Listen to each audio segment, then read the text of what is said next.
জয় বাবা লোকনাথ বলে আজকের দিনটা শুরু করছি।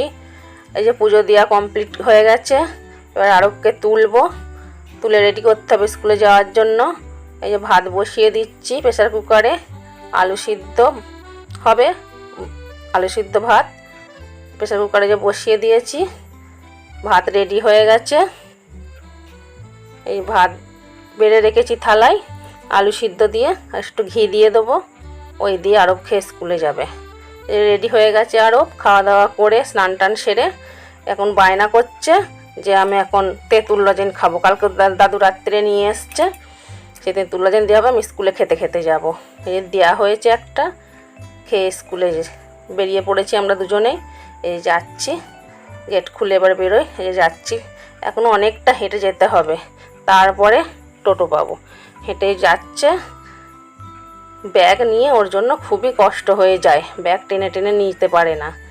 যাই হোক, এই টোটোর কাছে চলে এসেছি, টোটোতে উঠেও পড়েছি। এই যাচ্ছে স্কুলে। আজকে খুব লেট হয়ে গেছে, তাড়াহুড়ো করে রেডি হয়ে ছুটে তাড়াতাড়ি করে এলাম, এসে টোটো পেয়ে গেছি। অন্য দিন টোটো পেতে সমস্যা হয়, এই দুদিন ধরে টোটোটা পেয়ে যাচ্ছি তাড়াতাড়ি, কিন্তু আসার সময় খুব কষ্ট। ওকে দিয়ে একাই ফিরে আসছি স্কুল থেকে। এবার বাড়ি গিয়ে তাড়াহুড়ো করে রান্না বান্না সারতে হবে, মেজে ঘষে গ্যাস ট্যাস পরিষ্কার করতে হবে, দিয়ে এবার রান্নার ব্যবস্থা করতে হবে। গিয়ে স্কুল থাকলে খুব তাড়াহুড়ো থাকে। বাড়ি থাকলে একরকম, আবার স্কুলে গেলে আর এক রকম। স্কুল থেকে আবার এসে গিয়ে ডিম সেদ্ধ বসাতে হবে, গিয়ে ডিম সেদ্ধ যে বসিয়ে দিয়েছি, ডিম সেদ্ধ হয়েও গেছে। ডিম সেদ্ধ হতে হতে আমি আবার সবজিটা কেটে নিলাম। বেগুন ভাজা করব, ওতে লবণ হলুদ মাখিয়ে নিয়েছি। উচ্ছে আলু চচ্চড়ি হবে, আর ডিম আলুর তরকারি হবে। আর যে মশলা করব বলে মিক্সিতে আদা রসুন সব দিয়ে রেখেছি। কড়াই তেল দিয়ে দিয়েছি, যে বেগুন ভাজা হচ্ছে। বেগুনগুলো দুবারে ভাজতে হবে, যে ভেজে নিই।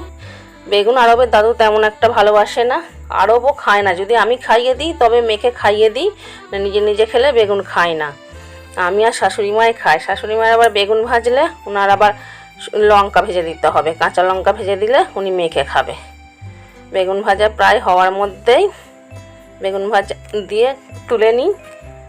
বেগুন ভাজা হয়ে গেছে, আর তুলে রেখে উচ্ছে আলুটা চচ্চড়ি বসাবো। এই যে উচ্ছে আলু চচ্চড়ি বসাচ্ছি, ওদিকে ভাত বসিয়ে দিয়েছি। ভাত হচ্ছে, ভাত হয়ে গেলে আবার নামিয়ে তাড়াহুড়ো করছি। তাড়াহুড়ো করে রান্নাবান্না সেরে আবার গোছগাছ করতে হবে, আনতে যাওয়ার পালা আছে। উচ্ছে চচ্চড়ি হওয়ার মধ্যেই এবার বসিয়ে দেবো ডিম আলুর তরকারি। আলু ভাজা হচ্ছে, ভালো করে লাল লাল করে ভেজে নিয়ে তার মধ্যে দিয়ে দেবো মশলা। ওই যে ভাজা হচ্ছে, আর একটু ভেজে নিই। দিয়ে দিয়েছি মশলা, যে একটু ভালো করে কষিয়ে নেব। ভালো করে কষিয়ে নিয়ে দিয়ে দেবো জল, দিয়ে একটু সেদ্ধ হয়ে গেলেই নামিয়ে নেব। রান্না প্রায় কমপ্লিট হয়ে গেছে রান্না। এই যে গরম গরম ভাত, বেগুন ভাজা, ডিম আলুর তরকারি আর আলু উচ্ছে চচ্চড়ি, আজকে এই দিয়েই খাওয়া দাওয়া। বাসন কোসন মাজা হয়ে গেছে, গ্যাস পরিষ্কার হয়ে গেছে, জামা কাপড় পরবো, শাশুড়ি মাকে ভাত দেবো, দিয়ে আমি বেরিয়ে যাব। এই যে আরবকে আনতে যাওয়ার উদ্দেশ্যে বেরিয়ে পড়েছি, যাচ্ছি হেঁটে। আর খানিকটা গেলেই টোটো, অনেকটা হেঁটে চলে এসেছি। টোটো যাওয়ার সময় অতটা অসুবিধা হয় না, কিন্তু আসার সময়টা খুব গরমে কষ্ট হয়, রোদ্দুরে। আসার সময় দুপুরবেলায় নিয়ে আবার ফিরছি, অনেকটা হেঁটে আসার পর তারপরে টোটো পেলাম। রোজ এই একই ব্যাপার হচ্ছে। টোটোওয়ালাকে বললাম একটুখানি দাঁড়ান, বললো কি না, হবে না, দাঁড়ালে হবে না। এরপরে সন্ধেবেলায় আরবকে যে পড়তে বসিয়েছি, দিদিমণি পড়িয়ে চলে গেছে। তারপরে বললাম একটু পড়াগুলো মুখস্থ কর। এই যে মুখস্থ করছে, 3-এর নামটা বারবার গন্ডগোল করে ফেলছে, তাও বললাম একটু ভালো করে মুখস্থ কর, আমি ধরবো। তারপরে আরবের দাদু বাড়ি চলে এসছে, এই চাল নিয়ে এসছে, এই চাল খোলা হচ্ছে। চালের বস্তার ভেতরে প্রতিবার কিছু না কিছু পাওয়া যায়। তো 7-8টা বাটি পেয়েছি, এবারও সেই বাটি, এই বাটিটা বড্ড হালকা, কিন্তু এর আগে যে বাটিগুলো পেয়েছিলাম সবই ভারী ভারী বাটি। গ্লাস পেয়েছি দুটো, হাতা পেয়েছি একটা, আর প্লেট পেয়েছি দুটো।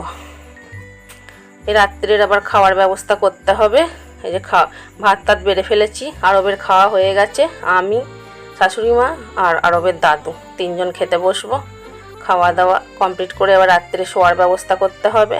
আজ এই পর্যন্তই, আজ এখানেই শেষ করব। কালকে আবার নতুন ভিডিও নিয়ে আসবো। সবাই ভালো থাকবেন, সুস্থ থাকবেন। শুভরাত্রি।